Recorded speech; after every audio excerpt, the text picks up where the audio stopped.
Bonjour à tous et bienvenue sur Easily Bourse, la chaîne qui t'aide à investir. Tu veux investir en bourse avec ton PEA mais tu ne sais pas quelles actions choisir. Aujourd'hui, je te présente le top 10 des actions éligibles au PEA qui ont affiché des performances exceptionnelles. Ces entreprises ont su tirer leur épingle du jeu et pourraient bien continuer sur leur lancée en 2025. Comparé à mon top PEA 2024, 4 nouvelles valeurs font leur entrée dans ce classement en raison de leurs résultats et de leur potentiel boursier.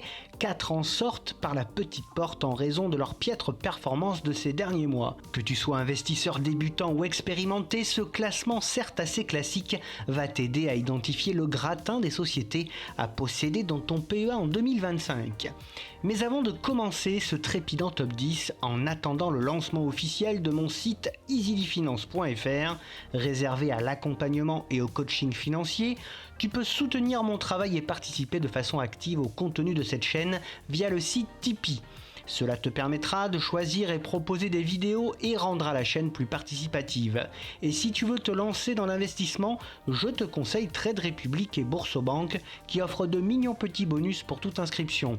A noter que Trade Republic propose désormais un PEA, un compte courant rémunéré à 2,5% brut sans plafond avec une carte bancaire et un IBAN français. Tous les liens sont présents dans la description de cette vidéo. Alors dans un contexte international tendu, le CAC 40 affiche depuis le début de l'année une belle dynamique, dépassant même les 8000 points, en partie grâce à l'engouement pour le secteur de la défense.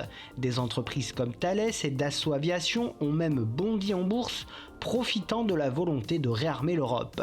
La politique accommodante de la BCE qui continue de baisser ses taux contribue également à cette embellie et renforce l'attrait pour les titres européens.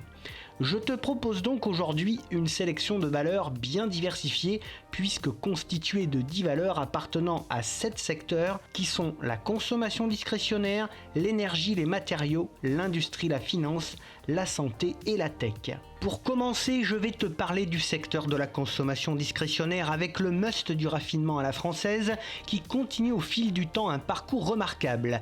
J'ai donc choisi la société Hermès qui est spécialisée dans la conception, la fabrication et la commercialisation de produits de luxe, que ce soit des montres, des vêtements ou des bijoux, avec de très belles marges quasi stables et supérieures à 40% et une rentabilité dépassant les 28%.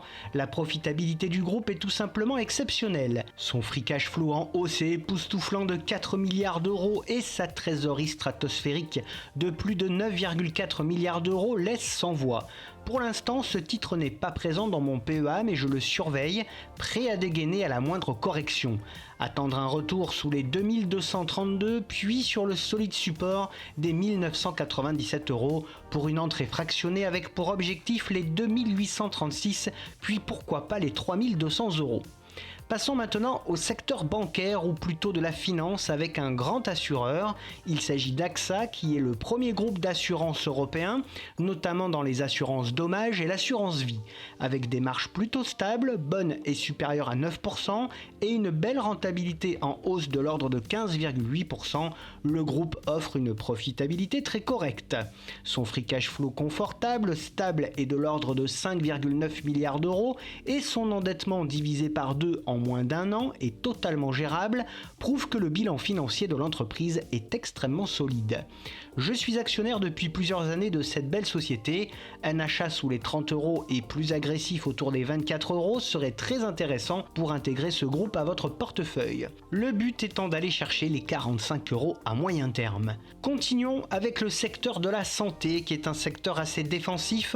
Intéressons-nous plus particulièrement au secteur de la lunette avec EssilorLuxottica qui est un leader mondial de la conception, de la fabrication et de la distribution de verres ophtalmiques, de montures optiques et de lunettes de soleil. Avec des marges voisines de 16,6% en constante progression, une rentabilité en hausse proche des 7,9%, un free cash flow de 2,4 milliards d'euros très confortable et une dette en hausse mais peu impactante pour le groupe, les fondamentaux de la société sont très solides et appétissants. Je ne suis plus actionnaire pour le moment d'EssilorLuxottica mais souhaite le redevenir, le titre ayant beaucoup progressé, un retour salvateur sous les 200 135 €, puis sous les 184 € serait intéressant pour envisager les 300 € par la suite. Poursuivons avec le secteur de l'industrie qui est mon secteur de prédilection et où je suis le plus souvent fortement investi. Dans ce secteur, j'ai choisi 3 belles valeurs. Pour commencer, ma chouchoute, Schneider Electric, qui mène la transformation numérique de la gestion de l'énergie et des automatismes dans le résidentiel, les bâtiments, les centres de données, les infrastructures et les industries. Ses marges sont en hausse et offrent un retour de 18,5%. Sa rentabilité est bonne et oscille entre 14 et 15%, indiquant que le groupe est bien profitable.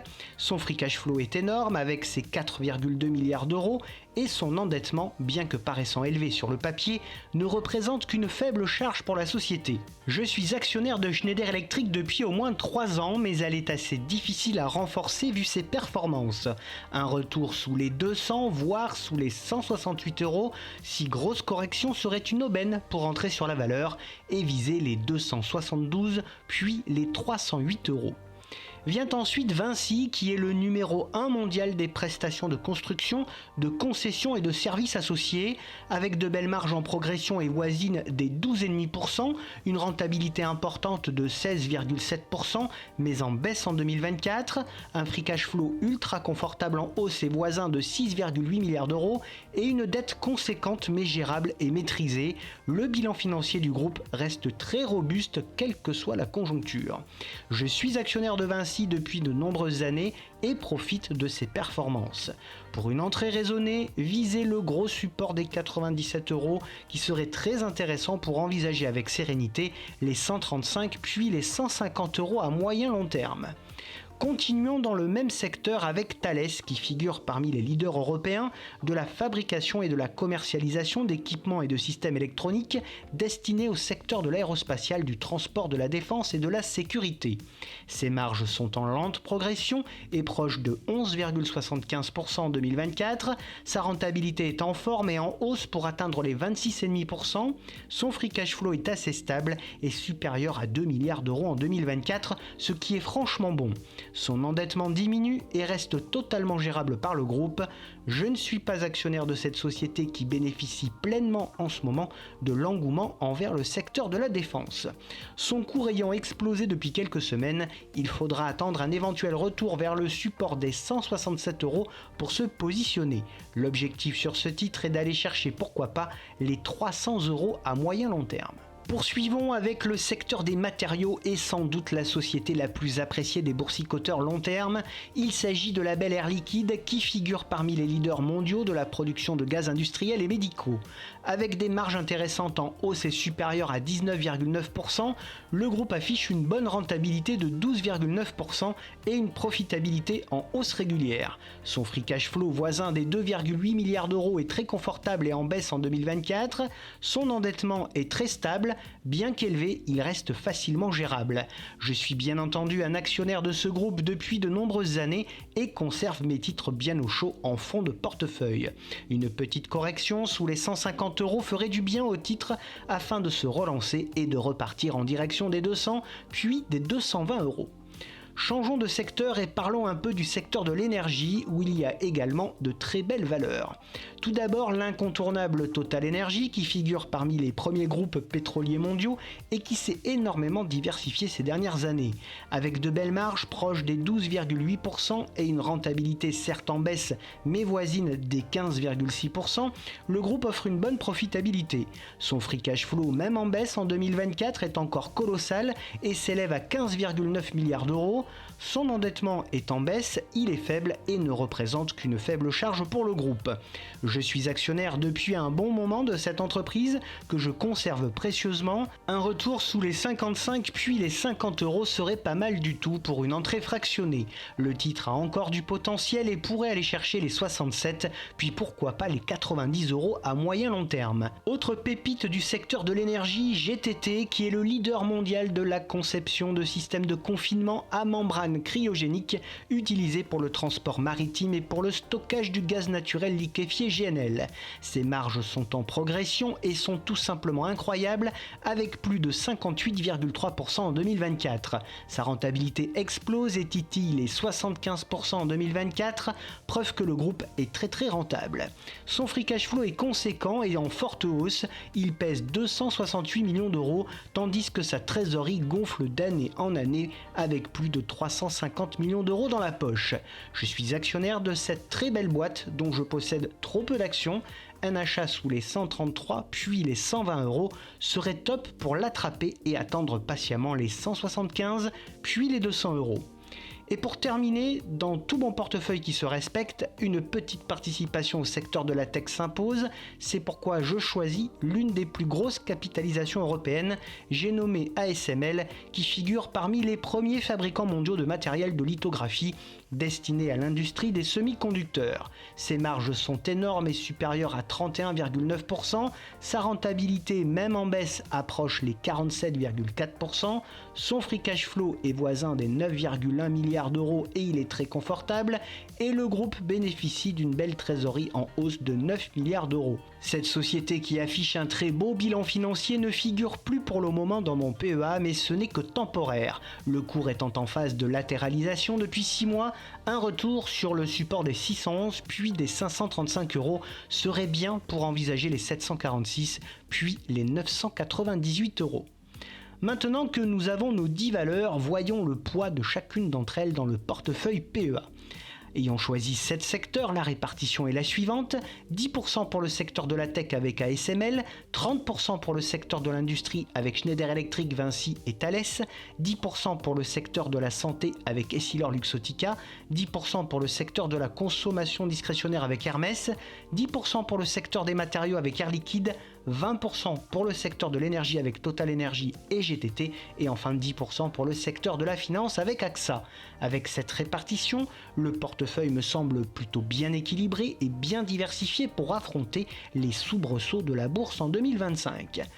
Tu l'auras donc compris, LVMH, Capgemini, Pernod Ricard et Sanofi ont été remplacés cette année par des valeurs un peu plus performantes au sein de cette liste. Voilà, tu as maintenant un top 10 des meilleures actions à détenir dans un PEA en 2025. Bien entendu, cette liste de 10 actions, certes un peu classiques mais incontournables, ne reflète que mon propre ressenti et n'est sûrement pas un conseil d'achat ou de vente. Je n'encourage donc personne à investir dans ces titres sans avoir étudié de plus près leurs fondamentaux. Dis-moi en commentaire quelles actions tu as trouvé la plus intéressante et si tu en as déjà en portefeuille. Bref, si cette vidéo t'a plu, n'oublie pas de la liker, de t'abonner et d'activer la cloche pour ne rien manquer de mes prochaines vidéos. Et si tu veux suivre mes mouvements en temps réel, rejoins-moi sur Facebook, X, Instagram, Blue Sky et sur le site Morning. Tu peux également dès à présent retrouver sur la chaîne les analyses de toutes ces sociétés. Je te retrouve prochainement pour de nouvelles analyses et n'oublie pas en attendant qu'investir, c'est préparer ton avenir. À bientôt et bon trade à tous.